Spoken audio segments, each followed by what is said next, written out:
کاف ہا یا عین صاد، یہ تمہارے پروردگار کی مہربانی کا بیان ہے جو اس نے اپنے بندے زکریہ پر کی تھی، جب انہوں نے اپنے پروردگار کو دبی آواز سے پکارا اور کہا کہ اے میرے پروردگار، میری ہڈیاں بڑھاپے کے سبب کمزور ہو گئی ہیں اور سر سفید بالوں کی وجہ سے چمکنے لگا ہے، اور اے میرے پروردگار، میں تجھ سے مانگ کر کبھی محروم نہیں رہا، اور میں اپنے بعد اپنے بھائی بندوں سے ڈرتا ہوں، اور میری بیوی بانجھ ہے، پھر بھی مجھے اپنے پاس سے ایک وارث عطا فرما جو میری اور اولاد یعقوب کی میراث کا مالک ہو، اور اے میرے پروردگار اس کو خوش اخلاق بنائیو۔ فرمایا اے زکریا، ہم تم کو ایک لڑکے کی بشارت دیتے ہیں جس کا نام یحییٰ ہوگا، اس سے پہلے ہم نے اس نام کا کوئی شخص پیدا نہیں کیا۔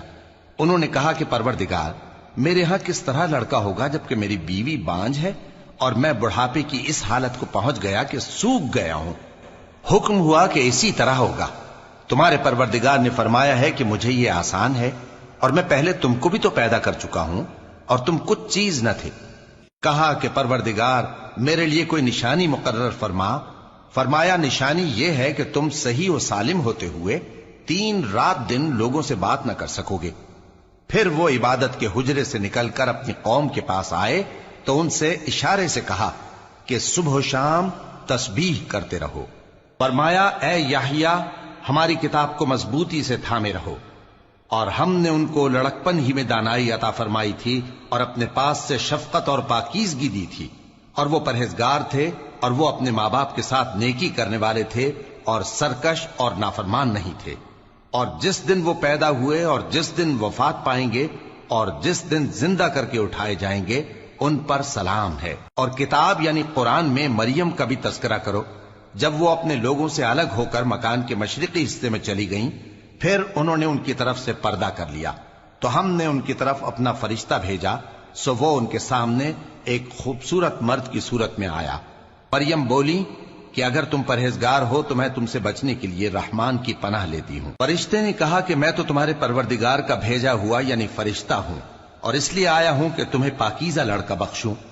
مریم نے کہا کہ میرے ہاں لڑکا کیوں کر ہوگا جبکہ مجھے کسی مرد نے بطور شوہر چھوا تک نہیں اور میں بدکار بھی نہیں ہوں۔ فرشتے نے کہا کہ یوں ہی ہوگا، تمہارے پروردگار نے فرمایا کہ یہ مجھے آسان ہے اور میں اسے اسی طریق پر پیدا کروں گا تاکہ اس کو ہم لوگوں کے لیے اپنی طرف سے نشانی اور ذریعہ رحمت بنائیں، اور یہ کام مقرر ہو چکا ہے۔ چنانچہ وہ اس بچے کے ساتھ حاملہ ہو گئیں اور اسے لے کر ایک دور جگہ چلی گئیں۔ پھر درد ذہ ان کو کھجور کے تنے کی طرف لے آیا، کہنے لگی کہ کاش میں اس سے پہلے مر چکتی اور بھولی بسری ہو گئی ہوتی۔ تب ان کے ٹیلے کے نیچے کی جانب سے فرشتے نے ان کو آواز دی کہ غمناک نہ ہو، تمہارے پروردگار نے تمہارے نیچے ایک چشمہ پیدا کر دیا ہے، اور کھجور کے تنے کو پکڑ کر اپنی طرف ہلاؤ، وہ تم پر تازہ عمدہ کھجوریں گرائے گا، تو کھاؤ اور پیو اور آنکھیں ٹھنڈی کرو۔ اگر تم کسی آدمی کو دیکھو تو کہنا کہ میں نے اللہ کے لیے روزے کی منت مانی، تو آج میں کسی آدمی سے ہرگز کلام نہیں کروں گی۔ پھر وہ اس بچے کو اٹھا کر اپنی برادری والوں کے پاس لے آئیں۔ وہ کہنے لگے کہ مریم یہ تو نے برا کام کیا، اے ہارون کی بہن، نہ تو تیرا باپ ہی برا آدمی تھا اور نہ تیری ماں ہی بدکار تھی۔ تو مریم نے اس بچے کی طرف اشارہ کیا۔ وہ بولے کہ ہم اس سے کہ گود کا بچہ ہے کیسے بات کریں؟ بچے نے کہا کہ میں اللہ کا بندہ ہوں، اس نے مجھے کتاب دی ہے اور نبی بنایا ہے، اور میں جہاں ہوں اور جس حال میں ہوں اس نے مجھے صاحب برکت بنایا ہے، اور جب تک زندہ ہوں مجھ کو نماز اور زکوٰۃ کا ارشاد فرمایا ہے، اور مجھے اپنی ماں کے ساتھ نیک سلوک کرنے والا بنایا ہے اور سرکش و بدبخت نہیں بنایا، اور جس دن میں پیدا ہوا اور جس دن مروں گا اور جس دن زندہ کر کے اٹھایا جاؤں گا مجھ پر سلام ہے۔ یہ مریم کے بیٹے عیسیٰ ہیں، اور یہ سچی بات ہے جس میں لوگ شک کرتے ہیں۔ اللہ کو شایع نہیں کہ کسی کو بیٹا بنائے، وہ پاک ہے، جب کسی چیز کا ارادہ کرتا ہے تو اس کو یہی کہتا ہے کہ ہو جا تو وہ ہو جاتی ہے، اور بے شک اللہ ہی میرا اور تمہارا پروردگار ہے، تو اسی کی عبادت کرو، یہی سیدھا رستہ ہے۔ پھر اہل کتاب کے فرقوں نے باہم اختلاف کیا، سو جو لوگ کافر ہوئے ہیں ان کو بڑے دن یعنی قیامت کے روز حاضر ہونے سے خرابی ہے۔ وہ جس دن ہمارے سامنے آئیں گے کیسے سننے والے اور کیسے دیکھنے والے ہوں گے، مگر ظالم آج کھلی گمراہی میں ہیں، اور ان کو حسرت و افسوس کے دن سے ڈرا دو جب بات فیصل کر دی جائے گی اور وہ غفلت میں پڑے ہوئے ہیں اور ایمان نہیں لاتے۔ ہم ہی زمین کے اور جو لوگ اس پر بستے ہیں ان کے وارث ہوں گے اور ہماری ہی طرف ان کو لوٹنا ہوگا۔ اور کتاب میں ابراہیم کا ذکر کرو، بے شک وہ نہایت سچے تھے، پیغمبر تھے۔ جب انہوں نے اپنے باپ سے کہا کہ ابا، آپ ایسی چیزوں کو کیوں پوچھتے ہیں جو نہ سنیں اور نہ دیکھیں اور نہ آپ کے کچھ کام آ سکیں؟ ابا، مجھے ایسا علم ملا ہے جو آپ کو نہیں ملا، تو میرے ساتھ ہو جائیے، میں آپ کو سیدھی راہ پر لے چلوں گا۔ ابا، شیطان کی پوجا نہ کیجیے، بے شک شیطان اللہ کا نافرمان ہے۔ ابا، مجھے ڈر لگتا ہے کہ آپ کو اللہ کا عذاب آ پکڑے تو آپ شیطان کے ساتھی ہو جائیں۔ اس نے کہا کہ ابراہیم، کیا تو میرے معبودوں کے خلاف ہے؟ اگر تو باز نہ آئے گا تو میں تجھے سنسار کر دوں گا اور تو ہمیشہ کے لیے مجھ سے دور ہو جا۔ ابراہیم نے سلام علیکم کہا اور کہا کہ میں آپ کے لیے اپنے پروردگار سے بخشش مانگوں گا، بے شک وہ مجھ پر نہایت مہربان ہے۔ اور میں آپ لوگوں سے اور جن کو آپ اللہ کے سوا پکارا کرتے ہیں ان سے کنارہ کرتا ہوں اور اپنے پروردگار ہی کو پکاروں گا۔ امید ہے کہ میں اپنے پروردگار کو پکار کر محروم نہیں رہوں گا۔ اور جب ابراہیم ان لوگوں سے اور جن کی وہ اللہ کے سوا پرستش کرتے تھے الگ ہو گئے تو ہم نے ان کو اسحاق اور اسحاق کو یعقوب بخشے اور ہر ایک کو پیغمبر بنایا، اور ہم نے ان کو اپنی رحمت سے بہت سی چیزیں عنایت کی اور ان کا ذکر جمیل بلند کیا۔ اور کتاب میں موسیٰ کا بھی ذکر کرو، بے شک وہ ہمارے برگزیدہ تھے اور رسول تھے، نبی تھے، اور ہم نے ان کو طور کی داہنی طرف سے پکارا اور باتیں کرنے کے لیے نزدیک بلایا، اور اپنی مہربانی سے ان کو ان کا بھائی ہارون پیغمبر بنا کر عطا کیا۔ اور کتاب میں اسماعیل کا بھی ذکر کرو، وہ وعدے کے سچے اور رسول تھے، نبی تھے، اور وہ اپنے گھر والوں کو نماز اور زکوٰۃ کا حکم کرتے تھے اور اپنے پروردگار کے ہاں پسندیدہ تھے۔ اور کتاب میں ادریس کا بھی ذکر کرو، وہ بھی نہایت سچے تھے، نبی تھے، اور ہم نے ان کو اونچی جگہ اٹھا لیا تھا۔ یہ وہ لوگ ہیں جن پر اللہ نے اپنے پیغمبروں میں سے فضل کیا، یعنی اولاد آدم میں سے، اور ان لوگوں میں سے جن کو ہم نے نوح کے ساتھ کشتی میں سوار کیا، اور ابراہیم اور یعقوب کی اولاد میں سے، اور ان لوگوں میں سے جن کو ہم نے ہدایت دی اور جنہیں برگزیدہ کیا۔ جب ان کے سامنے ہماری آیتیں پڑھی جاتی تھیں تو سجدے میں گر پڑتے اور روتے رہتے تھے۔ پھر ان کے بعد چند ناخلف ان کے جانشین ہوئے جنہوں نے نماز کو ضائع کر دیا اور خواہشات نفسانی کے پیچھے لگ گئے، سو ان قریب ان کو گمراہی کی سزا ملے گی۔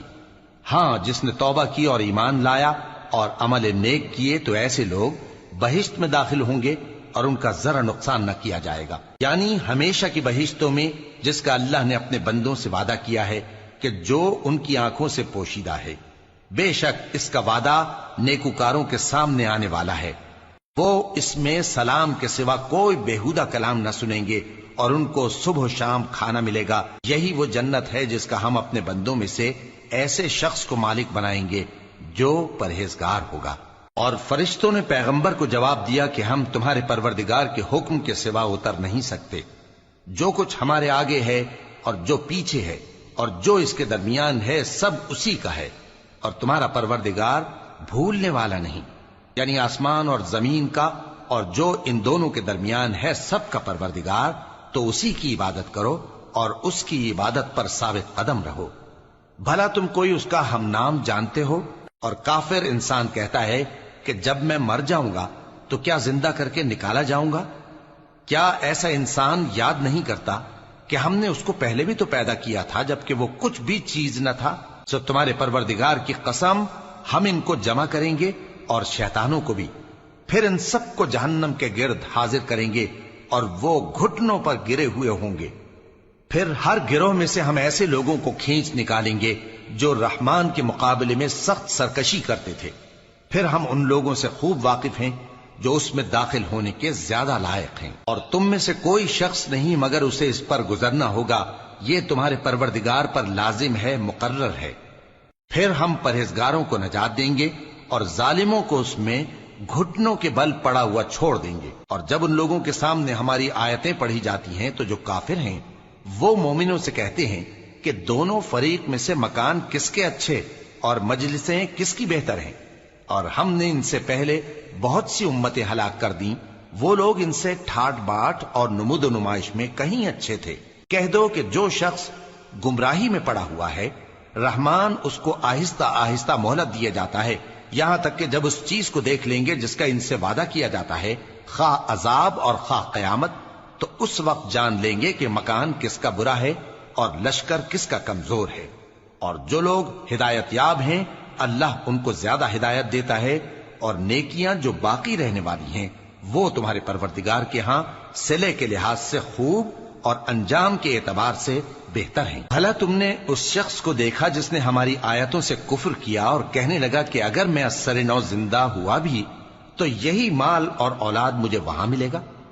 کیا اس نے غیب کی خبر پالی ہے یا اللہ کے یہاں سے عہد لے لیا ہے؟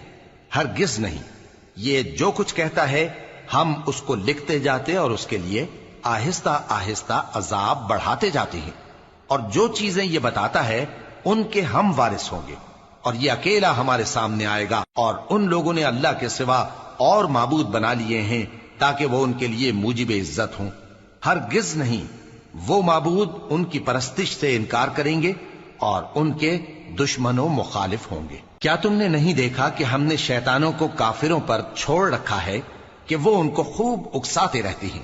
تو تم ان پر عذاب کے لیے جلدی نہ کرو کہ ہم تو ان کے لیے دن شمار کر رہے ہیں۔ جس روز ہم پرہیزگاروں کو رحمان کے سامنے بطور مہمان جمع کریں گے اور گنہگاروں کو دوزخ کی طرف پیاسے ہانک لے جائیں گے، تو لوگ کسی کی سفارش کا اختیار نہ رکھیں گے مگر جس نے رحمان سے اقرار لے لیا ہو۔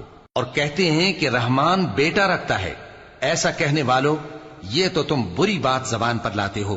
قریب ہے کہ اس جھوٹ سے آسمان پھٹ پڑے اور زمین شق ہو جائے اور پہاڑ پارا پارا ہو کر گر پڑیں کہ انہوں نے رحمان کے لیے بیٹا تجویز کیا، اور رحمان کو شایع نہیں کہ کسی کو بیٹا بنائے۔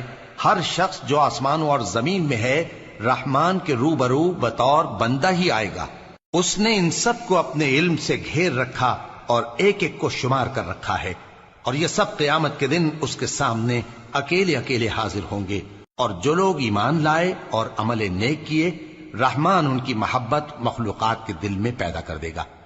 اے پیغمبر صلی اللہ علیہ وآلہ وسلم، ہم نے یہ قرآن تمہاری زبان میں آسان بنا کر نازل کیا ہے تاکہ تم اس سے پرہیزگاروں کو خوشخبری پہنچا دو اور جھگڑالوؤں کو ڈر سنا دو۔ اور ہم نے ان سے پہلے بہت سے گروہوں کو ہلاک کر دیا ہے، بھلا تم ان میں سے کسی کو دیکھتے ہو یا کہیں ان کی بھنک سنتے ہو؟